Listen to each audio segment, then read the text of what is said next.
They're shipping the wrong Well, we're back with yet another Funko video where we're talking about how they screwed up. Are you surprised that we're on day 556 of talking about how Funko has screwed up? No, not at all. You want to know why I'm not surprised, Chris? Because they're always screwing up. All right, Heather, what's the latest screw up by Funko? Does it have something to do with limited number Funko Pops? I mean, in my opinion, that's the biggest screw up as of recently, but no, we're not here to talk about that, surprisingly. I mean, that's been the focus of the last, I don't know, it feels like 6 or 7 weeks. Well, it actually has something to do with those Funko Pops, but not directly. There's a few problems, actually, and I don't know how we're going to discuss all 3 of these in one video and make it, clear. It makes sense. And yeah, okay. So we're doing our best, okay? Oh, and by the way, if you're going to complain about us being negative, post it down below, and then we will ignore it. Billing on Facebook groups right now is, who hasn't gotten their box of fun? My box of fun isn't shipping. Does that mean it's canceled? Am I ever gonna get my box of fun? Where is it? What's going on? Funko. Well, I think we're all saying that right now, even if we aren't directly affected. Well, yeah. I think with the whole box of fun not moving past the label created process probably has something to do with the order in which they ship things. That's just my guess, and I can't say for sure, but what I can say is that last Thursday, okay, 1 week and 2 days ago was the sale of SDCC Pops. 1 week and 1 day ago, at the time we're recording this video, was the box of fun at home sale. God, it feels like months ago now. It does. Fact of the matter is, box of fun was 26,000 pieces, and who even knows how many orders came through for SDCC? A lot. And on top of all that, remember when they put up that little error where every single order was getting $25 off? Yes. And once people found out, they placed multiple orders. I know that we were one of them just because we were testing it out because we're pieces of yeah, I mean, you did too, don't lie. But basically, Funko put this coupon code on every single order. You could literally place an order for something less than $25 and only had to pay shipping. People were trying to take advantage of what we thought at the time could be really some sort of deal that was going on. But it wasn't. And we're stupid for ever thinking that it was a deal. That happened between the SDCC and Box of Fun stuff. Funko had to go and cancel those orders, most likely manually, which cost them some time. Oh, I see what you're saying now. So yeah. All of this could be in relation to why boxes are shipping out late and why there have been a lot of errors, which we're going to get into. Yeah, so the errors will come in a little bit, but right now we're focusing on these shipping labels that are just stuck in label created status. It seems like a lot of people were affected by this. Yes. We actually received our 3 boxes of fun already. And I'm really shocked by that because typically we're the very last people to get it because we are on the East Coast. Usually everybody on the West Coast gets it and then it sort of pushes over to the East Coast slowly. Somehow we're getting it before a lot of people, some people even on the West Coast. I think it has to do with how they're organizing their shipment. I'm not certain about this. This is just a speculation. It's just a guess by me. But from what I have heard by people who know a little bit better than we do, Funko basically wraps all the orders. They then fill a UPS truck. And then once that truck is filled, that's when they ship everything off. But what I'm going to get into now is that a lot of people whose labels have been created past the time where people's orders have gotten stuck. A lot of people got their shipping labels created last Saturday or Sunday. They haven't moved. But people who have gotten shipping labels this week, Monday, Tuesday, Wednesday, they're moving. A lot of the boxes supposedly are Lumberjacks boxes. But I do want to state now that we have personally received our Lumberjacks box. A lot of people are speculating that Funko is trying to dismantle Lumberjacks box number 16 and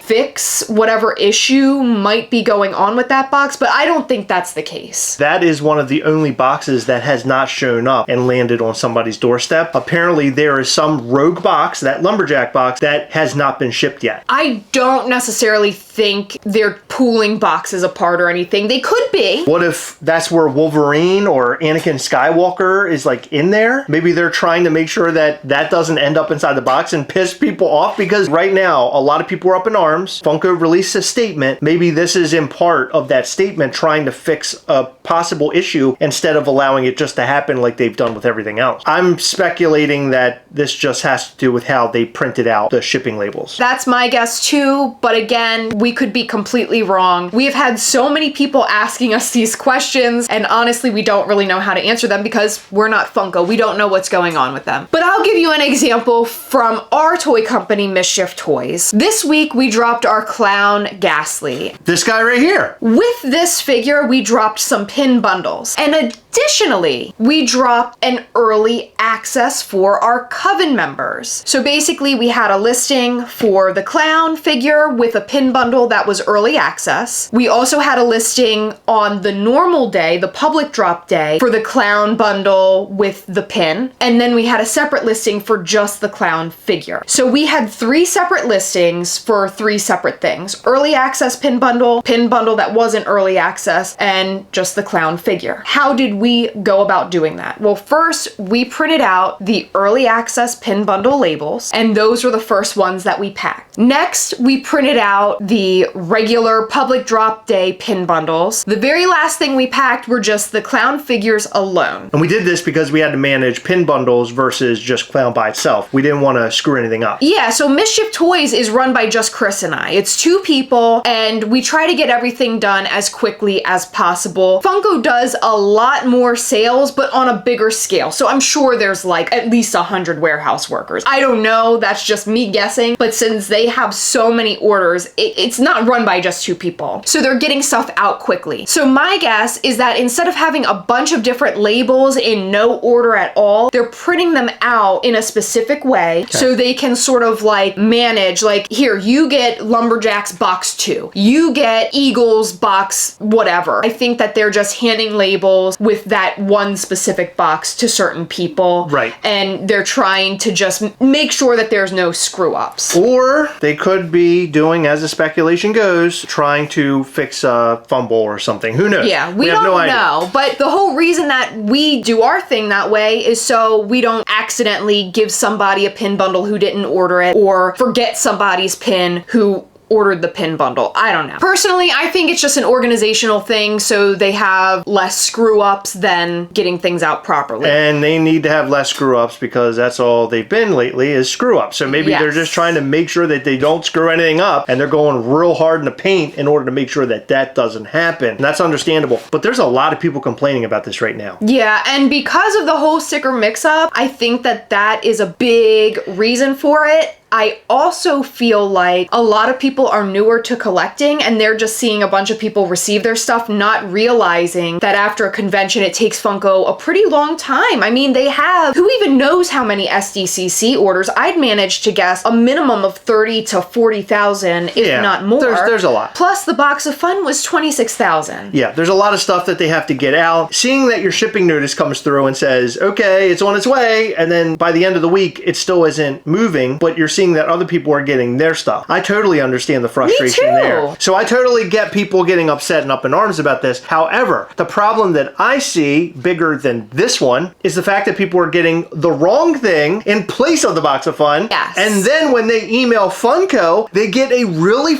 weird response. Speaking of Funko not wanting to screw up, they've somehow screwed this up. A lot of people are receiving big ol' ice cream head, the Gone, instead of their box of fun. So this is where things get really, really weird. Yeah, I don't understand how this could be confused. I can understand not getting your box in the same time as other people, but receiving a box that has an entirely different item is really fucking weird. Especially when it's supposed to be an entire box of fun and you're getting one specific pop. I completely understand, like, if you ordered the bears and you get an eagle, like, that's a mistake that I can completely understand. Is it right? No, but mistakes happen. The people who are packing these boxes are human. The people who are packing the Gone instead of the box of fun, well, I don't have an excuse for them. I think that they're just stupid. Something's happening there, like within their internal system, I would assume, because to screw that up is really weird to me. It's very weird. But people on an alarming level are having the Gone show up instead of the box of fun. Yeah, it's not just 2 or 3 people. It's been so many people. So that's not the only problem with this. Over the last few days, we've been receiving emails and messages and everything else about this very scenario. And people have reached out to Funko, and Funko responds basically saying, we will give you $17.50 in return. That, in my opinion, is sort of a copy and paste response. Or like an automated response or something. Yeah, it's really strange, but they're still customizing the response. It's really weird. So let me explain. There's also people receiving the wrong mascots. Like I mentioned, some people order the lumberjack and get the eagles. Some people order the wolves and get the bears. So Funko is responding in the same manner to those people. Let me just read this email to you first, and then we'll go over like what I think has happened. They say, "Good afternoon. I'm sorry to hear that you received the shipment and found the wrong item. We are happy to provide a replacement figure for this case. The individual replacement inventory for the 2023 Box of Fun is a blind assortment of the mascot and Freddy Funko figures together. This means that they are selected at random during fulfillment. You may receive a Freddy or a mascot. We cannot guarantee which figure will be received and will not be able to request another replacement if you do not receive the one you are hoping for. If you would rather not receive another mystery figure from the 2023 Box of Fun as a replacement, we can move forward with refunding the full amount for that figure, $17.50. Please let me know which option you prefer and I'll happily continue to help with this." This is a response that they're giving to people whose mascots have been mixed up. You know, you get a refund for getting the wrong mascot, or we'll send you just a random item. It could be a Freddy Funko, it could be a mascot. It could be a random Freddy or a random mascot. That is really weird because these Freddys are supposed to be limited, right? Yeah. So someone who had received the Gone Funko Pop instead of their Box of Fun, which is a $15 Funko Pop, the Box of Fun was $105, received this response. A lot of people have received the Gone instead of the Box of Fun, which is another fucked up situation because both the Box of Fun and Gone sold out. So if they're sold out, what are they gonna do? You can't fulfill. Yeah, this is such a huge mix-up because so many people ordered that Gone, but it makes me wonder, are they going to be able to fulfill all orders because they're shipping them randomly to people who were supposed to receive boxes of fun? And what's worse is that people who ordered Gone, they're getting them like severely damaged. This whole thing is messed up. It's a mess. But anyway, the person who received the Gone instead of the Box of Fun received that same email from Jeff. It was basically like, well, we'll give you one of the Box of Fun pops or a refund, which is $17.50. He responded and he was like, hold up. No, this isn't about like a mascot mix-up or whatever. This is like, I didn't receive my $105 Box of Fun. So he sort of had to correct Funko. I just got back in touch with this person. They said that they are able to get a second box. What? He said, yeah. So he said, hopefully it's the actual Box of Fun and not another shenanigan by Funko. They said they have to go through inventory before they can determine a refund or sending out the Box of Fun. It seems like Funko is a bit confused. Yeah, there's a big, massive confusion going on here. Funko initially said, we'll send you a Box of Fun, but now they're like, okay, well, we need to go through inventory to make sure that we can do Well, of course they do. This whole thing is a disaster. Luckily, they're either replacing this person's Box of Fun or they are giving them a full refund. This situation is super weird, and it does make me concerned for those people who did order the Gone, who I don't know if they're gonna receive it or not. And I don't want you all to panic. I really don't know what Funko's inventory is like. You would assume that they would have a stockpile of extras for screw-ups or UPS not delivering packages or damaged packages or whatever. This is such a widespread issue. I can't imagine that stockpile that they have being large enough to fix this. Oh my god. So damaged Funko Pops in place of items that you should be receiving instead. There's also the shipping thing that's going on that's really weird. It's just like constant nonsense. And you would imagine with all of the fans up in arms about this, that they would be telling the warehouse workers to spend extra time making sure that everything gets sorted out properly because they cannot risk any more criticism. I think they're at a point now where they're just doing what they can. Let's hope as a community, and I know this is a pretty big hope, but they bring everything back together after all of this stuff has sort of been sorted, after they reach out to all the people who went to Fun Days with whatever they're going to give them in place of this whole screw up. Let's hope after all that's occurred, we all have our boxes of fun at home, that Funko can get back up on its feet again and operate and do good stuff and fun stuff, because I'm tired of talking about all the negativity. I really am. All the screw ups that have been happening. It's really frustrating. It's frustrating as a collector. We do not like sitting in front of the camera and talking about this all the time. I'd much rather talk about fun things, but we can't do that right now because things are in a state of turmoil. Just something's got to give, and if it doesn't give, I have a feeling that Funko will be gone forever. I don't think it would be gone forever. I think that the next step would be to sell Funko off to someone who would be able to better handle all this. Right, so I mean gone forever as what they are today. Okay. There could be another iteration of this. It could be them having a rebirth and doing something new. That earnings call is going to tell us a lot. This Thursday is Funko's quarterly earnings call, and we are going to listen to it, and we are going to bring that news to you so you don't have to sit through that boring call where a bunch of questions are asked, things are addressed, etc. I'm not trustful of them right now. I don't care about what they have to say. I don't believe it. I think it's very telling that I was somehow able to get my hands on the 1,000 piece Powerpuff Girls from San Diego Comic-Con from a friend. Thank you, Sam. But no one was able to pick me up the Fairly Odd Parents. And every single person that asked me what I was looking for were not going after the Fairly Odd Parents for themselves. So it's just really, really bizarre that every single day the Fairly Odd Parents were sold out, but someone was able to get me Powerpuff Girls. That is weird. And that's a 1,000 count piece where Fairly Odd Parents had no count on it. But Strange. I think the trajectory for Funko is to become a toy company and not a collectible company anymore. I think that's why we're forgetting about the collectors. I think Fun Days may not even happen next year, or it could be a completely different experience. Based off of last Fright Night that you and I attended, there were higher limited number figures. I figured that was the trajectory that Fun Days was going to go in, and I was right. Now those Funko Pops are split both between Fun Days boxes and box at home. So they still have high numbers. Well, most of them. One thing I did want to mention is that we did show you our Clown Ghastly. So go and show your support to Mischief Toys if you love our little character by going to mischieftoys.com, signing up for the newsletter. Also, going to our Instagram at Mischief Toys and following us there. We have a new release coming out in August. You guys are going to love it. But right now on the website, we of course have our classic Mischief Toys things available. We're actually having a very large restock this Sunday. We're going to add more sizes of our shirts. I believe we only go up to 3 or 4X right now. We're adding up to 6X for our classic t-shirt. We have a Coven of Mischief t-shirt. We have 2 brand new Coven of Mischief items we're going to be putting up. It's just a very large restock, possibly some common Ghastlies, so look out for that. Also have pre-orders for our clown shirts and hats. We have 2 shirts available and a snapback hat. They are new era hats and they are embroidered. They are amazing. Go and buy yours if you love it, because this is the only time we're gonna print these items. We also have a podcast about Mischief Toys where we talk about the very beginning of Mischief Toys up until today. The podcast is called Making Mischief. You can find us on Instagram at Making Mischief Pod. We also post our video podcast right here on this channel every single Monday. We call it Mischief Monday. So go and check those out. Show your support. We really appreciate you. And remember to make mischief. Before we close another gloom and doom video out, Heather actually received a box from one of our viewers. What do you got? So this is from our friend Glenn, and I am so excited. Oh my God. A couple little squishy boobas. They're called Squishium. Oh, these are really fun. Look at these. Heather loves boba tea. Yes, I do. I actually have one right now. You can't see it, but it's awesome. He sent a little toy for our kitty cat Vallo. Oh, look at that. Thank you so much, Glenn. I actually have like this really weird part of our dining room that's like filled with boba tea stuff right now. Yeah, so now you got 2 more pieces to add, and I know our cat Vallo will love this little mouse. And I've got a box as well, and this is from James Dieter. It says, Chris and Heather, I wanted to send you both some gifts as a thank you for all the hard work you put into Mischief Toys and your YouTube channel. The cardboard folder is for Heather. The Pennywise fig pin is also for Heather. The Transformers fig pins are for Chris. The pink envelope is for both of you. They are custom resin magnets that my friend Caitlin's Craft and Collectibles made. I hope you like them. I'm honored to be a part of the Mischief Toys Facebook as well. I can't wait to see what other Ghastlies will be coming out this year. I have every one made. Oh my God, that's amazing. Your Wow. friend James Dieter. Thank you, James. He actually has a YouTube channel where he does reviews of Ghastly. Oh, that's cool. Here you go. This is what was made by his friend. This is so cool. This is neat. Let me see. It's made of resin, so it's like, it's sort of clearish, Oh, but not yeah. really. That is so much fun. Yeah, that is so cool. It actually has a little magnet backing back there as well. This is going directly on our fridge. Thank you, James. Thank you. Wow. All right, so this is for you. Stop it. Oh my God, it's a Bill Skarsgård signed Pennywise. Dude, you did not have to do this. Wow. Yeah, so I saw this part of it, Certificate of authenticity, and it says Bill Skarsgård. That's insane.